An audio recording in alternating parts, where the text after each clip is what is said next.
Welcome students. Today we will discuss about the array concept in R language. What is array? Array is a type of data structure which can store data in more than two dimensions.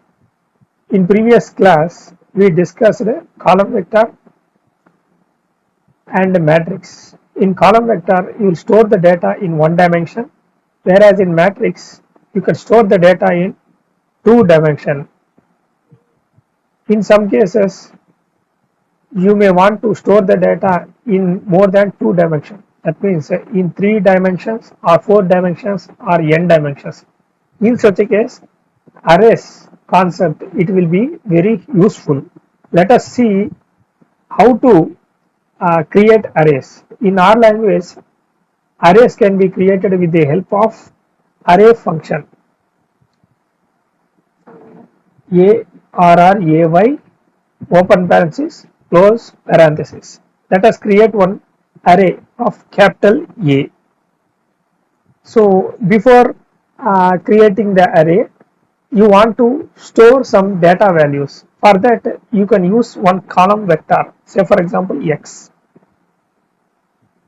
A column vector of, say for example 1 colon, you want to store 1 to 10 elements. 10 elements. So by executing this command, you are creating a column vector to store in X. So now we will create an array for A.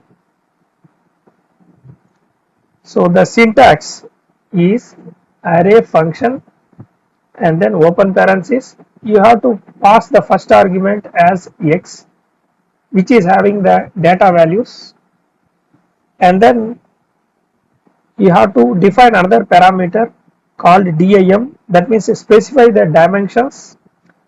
Say for example I want to create an array of 3 dimensions, you have to specify as a column vector something like this. I want to create 3 by 3 comma 2.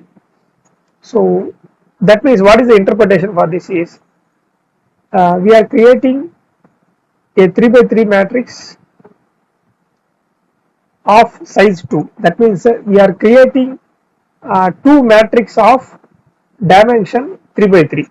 That is the interpretation. So if you are going for higher dimensionality, it will be very difficult. So as of now, you can create a 3 dimensions something like this. So once we define, let us see. So it is executed. So you got the elements. You can see here two matrices are created of size 3 by 3. You can see this. That is the interpretation here. So you need to understand this. Whenever you are passing the elements like this, the elements are filled in column wise manner. In arrays, you can see this. The data is filled in column wise manner. Okay. That is the only thing you need to understand. So once you understood how to define a 3-dimensional array, similarly you can define 4 dimensions also. So it's very simple. So you can create the data from the same column array. Dimensions you can specify as a column function. 3 by 3 by, you want to 3 by 3 by 4 means it will be created. You can create n dimensions, 4 dimensions, something like this.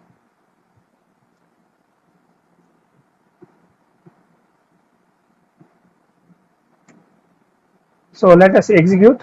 This is 4-dimensional vector. So you can see the output here. It starts from here. Okay. So for 1 for values of 1 you are getting one matrix. For 2 another set of matrix. For 1 this is indexing. 1 means indexing for the last 2 dimensions. So finally for 2 you are having another matrix. So totally 4, you can see in simple way 2 into 2 it is 4. So uh, since it is difficult to display the n dimensions in the screen, so it will be displayed as a n number of matrix where n is the multiplication of these two. Say for example, if you create a 5-dimensional array, so like this, so can you tell what is the multiplication value of 2 into 2 into 3, 2 into 2 4, 4 into 3 12. So therefore 12 matrix will be displayed.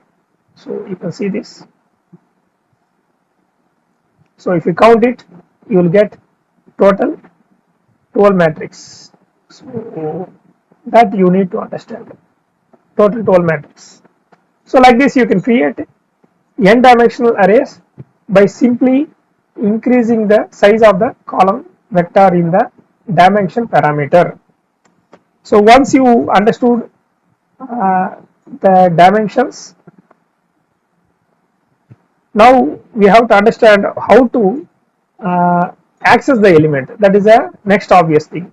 Say for example, it is a simple 2-dimensional 3-dimensional array.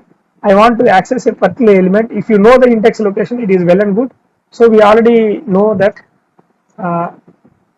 to access any data structure, whether it is a list or column, column vector or list or matrix, we are using square brackets. So here also we will use square brackets to access a data element. Okay, so let us try. So I want, since we are having two matrix, I want the second row, third column of second matrix. So second row, third column of second matrix. So I think I should get this value. Let us see. So it is correct. So I want this value. So correctly it got. So similarly you want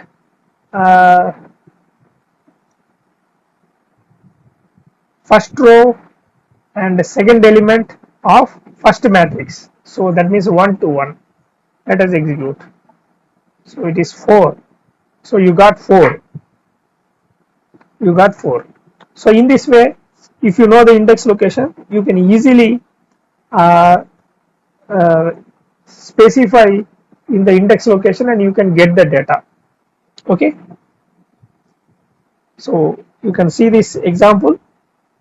So once you understand it, next you will see how to check whether a data is present in array or not. So just like in matrix, here also we will do we will use one special operator. That is what is a special operator? We have used percentile in percentile. Say for example, I want to check whether element 9 is present in this is 9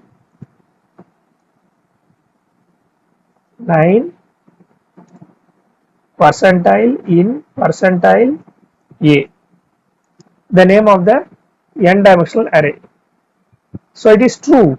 Let us suppose you check whether the element 10 is also present. I will go for another element. So let us run it. So it is false. 11 is not present in A array. So that is well and good. So and another commonly used functions in array are commonly used functions in array. So just like in matrix, sometimes we need to find the dimensions of the array. So here also, just like matrix, we will use dimension function, and then you pass n dimensional array, you just execute, you will get something like this.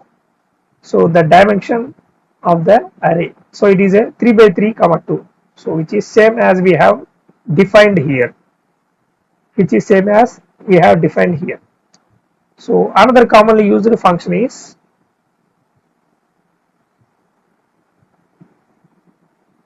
length. You want to find out number of elements in array, length of A. So it is clearly, let us see, 18 elements. So you can see this.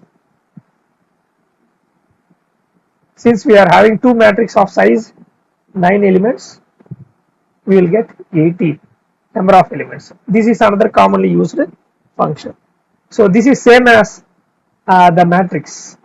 Okay. Next thing is sometimes we need to traverse. How to traverse? How to access the element inside the array? So if you want to access the element one by one, automatically means you can use for loop.